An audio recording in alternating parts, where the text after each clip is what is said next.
સુરત શહેરમાં સમાજસેવી ધર્મેશ ગામીની એક પહેલથી ઉમરા પોલીસ મદદ માટે આગળ આવી અને અનાથ 4 બાળકોનું ભવિષ્ય ઉજ્જવળ બનાવ્યું।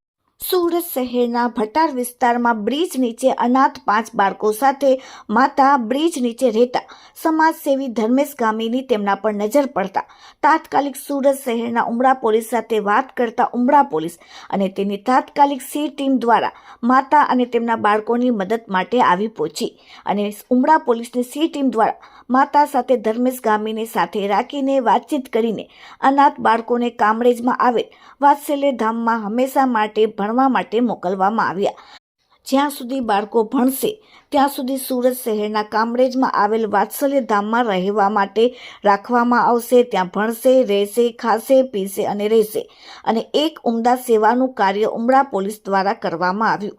બાળકોનું ભવિષ્ય સુધરે અને સમાજમાં નામ રોશન કરે સાથે જે માટે ઉમરા પોલીસે એક અનોખી પહેલ કરી અને કામરેજમાં બાળકોના ભવિષ્યના ઘડતર માટે ભણે, લખે અને આગળ વધે તે માટે આ ઉમદા નિર્ણય લેવામાં આવ્યો, જેમાં 3 બાળકી અને 1 દીકરાને વાત્સલ્ય ધામમાં ભણવા માટે આ અનાથ બાળકોને ભરણ પોષણ કરવા માટે માતા અક્ષમ એટલે કે ભણાવી પઢાવી શકે તે હાલતમાં નહોતી। માતાની એવી પરિસ્થિતિ નહોતી કે તે રોજે રોજ બાળકને સારું ભરણ પોષણ કરાવી શકે કે સારી રીતે આગળ વધાવી શકે। તે માટે માતા અક્ષમ હોવાથી તેને તાત્કાલિક પરિસ્થિતિને સમજી અને ધર્મેશ ગામી તેમજ ઉમરા પોલીસ સાથે વાતચીત કરી અને આ નિર્ણય લીધો અને ઉમરા પોલીસ સાથે આ માનવતાભર્યો નિર્ણય લેવામાં આવ્યો અને વાત્સલ્ય ધામમાં મોકલવામાં આવ્યા બાળકોને। સમાજસેવી ધર્મેશ ગામીની આ એક પહેલથી 4 અનાથ બાળકોનું ભવિષ્ય સુધર્યું। સમગ્ર સુરતવાસીઓ ધર્મેશ ગામીના વખાણ કરી રહ્યા છે, સાથે ઉમરા પોલીસની આ સરાહનીય કામગીરીના પણ વખાણ કરી રહ્યા છે। Bureau report, daily India TV, Surat. નમસ્કાર મિત્રો, આ 4 બાળકો છે, 3 બહેનો છે, 1 ભાઈ છે। આ બાળકો મૂળ છે મહારાષ્ટ્રના અને 1 વર્ષ પહેલા એમના પિતાશ્રીનું સંજોગોને આધીન અવસાન થયું અને આ બાળકોને એના મમ્મી લઈ અને સુરત એમને આવવાનું થયું અને સુરત ભટાર બ્રિજ નીચે આ બાળકો સાથે એની માતા રહેતા હતા।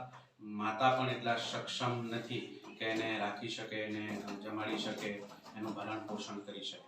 આવા સંજોગોની અંદર આ બાળકો પર સમાજસેવી ધર્મેશભાઈ ગામી એમનું ધ્યાન ગયું અને એમણે આ બાળકોના અનુસંધાને ઉમરા પોલીસ સ્ટેશનને જાણ કરતા ઉમરા પોલીસ સ્ટેશનની ટીમ ખૂબ સંવેદના સાથે આ બાળકોની સુધી પહોંચ્યા, આ બાળકોને લીધા અને ત્યારબાદ આ બાળકોની રહેવાની અને શિક્ષણની ચિંતા કરી અને આ બાળકોને વાત્સલ્ય ધામ સંસ્થા સુધી પહોંચાડવાનું ખૂબ સારી સેવાનું કાર્ય ઉમરા પોલીસ સ્ટેશન અને સમાજસેવી શ્રી ધર્મેશભાઈ ગામી દ્વારા કરવામાં આવ્યું। આ બાળકોને હવે વાત્સલ્ય ધામ સંસ્થા છે એ જ્યાં સુધી ભણશે ત્યાં સુધીની ભણવાની, રહેવાની બધી સંપૂર્ણ જવાબદારી છે વાત્સલ્ય ધામ સંસ્થા અને વસંતભાઈ ગજેરા આ બાળકોની રહેશે। વાત્સલ્ય ધામ સંકુલની અંદર અત્યારે 850 બાળકો કે જે કંઈ ને કંઈ આ રીતે એ અસામાજિક પ્રવૃત્તિમાં કે કોઈ પરિસ્થિતિના અનુસંધાને એને શિક્ષણથી વંચિત રહી શકવાની શક્યતા હોય એવા બાળકો વાત્સલ્ય ધામ સંસ્થામાં છે।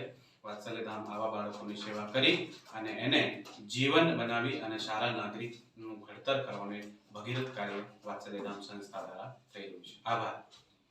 બસ।